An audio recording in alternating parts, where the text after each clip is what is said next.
There's some seats up at the front. We welcome you to come up front. We're going to get started on our most excellent day. I'm Bill Traylor, the president of Richmond Housing Resources and the chair of the network's board of directors. It's my pleasure to welcome you to the network's annual conference, and my specific job is to rev you up for all that lay ahead today. Are you ready? Woo! Very good. Very good. You're raring to go. I wish you could all see what I see from up here. You are amazing. Your numbers are daunting. Your commitment to justice is palpable and unstoppable. Your diversity is beautiful. You, each one of you, is what makes supportive housing work. You make supportive housing the solution to all the unstoppable or unsolvable, quote-unquote, problems. Because for you, for all of us, there are no problems. There are only people, our neighbors, our tenants, our loved ones, our friends. That is what makes supportive housing powerful and such a success. We learned long ago that our work starts and ends in a very privileged relationship with another person. And within that relationship, we gain as much as the other person, our resident, our tenant, our client, our consumer. I'd like to share a very personal story with you about supportive housing and the power of relationship to transform two lives. 30 years ago, I was a young 20-something, fresh out of graduate school and a newly minted New Yorker. I had the privilege, as someone far too young and too naive, to be among a band of hardy pioneers developing the very first supportive housing in the country. It was 1985. I worked with some extraordinary people at Brooklyn Catholic Charities, John Tynan, Kathy Herman, and Maureen Carey. And others, Laura Jervis and Ellen Baxter, were working parallel with us on their own first projects. But the greatest privilege I had during this dawn of supportive housing was the opportunity to live in one of our residences, Our Lady of Good Counsel, and to share 3 amazing years with the residents and my neighbors there. Just in the everyday, ordinary task of life, cooking together in our common kitchen, sharing holidays, cleaning toilets, I became part and parcel of the lives of 75 other people and learned to value and appreciate their vulnerabilities.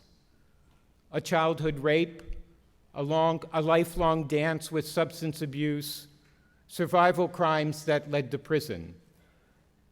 And I came to appreciate equally their extraordinary strength,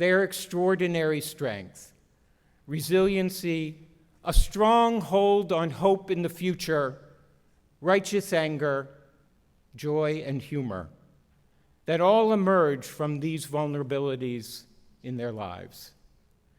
Every day there, within the walls of Our Lady of Good Counsel, it felt to me like sanctuary, a sacred and safe place that all 76 of us were fortunate to share. My life there, among my neighbors, allowed me, too, to value and appreciate my own vulnerabilities. The shame and self-loathing in having been molested as a 13-year-old boy, the self-hatred emerging in a growing awareness that I was gay, my deep, uncontrollable anger attributable to having literally survived a chaotic alcoholic childhood.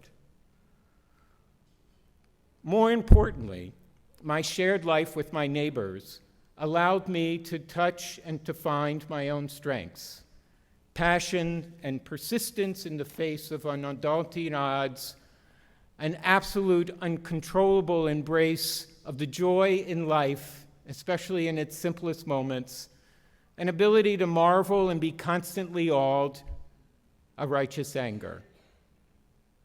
I can honestly say, but for my 75 neighbors at Our Lady of Good Counsel, I would not be the person I am today, and likely I would not be standing here before you this morning.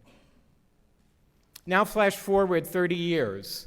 Last year, I helped with the refinancing of the Catholic Charity Supportive Housing projects. They needed freshening up for the next 30 years of helping and hosting residents. I was touring the building with some of our investors who naturally wanted to see inside at least one of the units. We knocked on a random door, and an older woman appeared in the threshold as the door opened. First thing, she looked me square in the eye, and she said, "I know you. You used to live here long ago."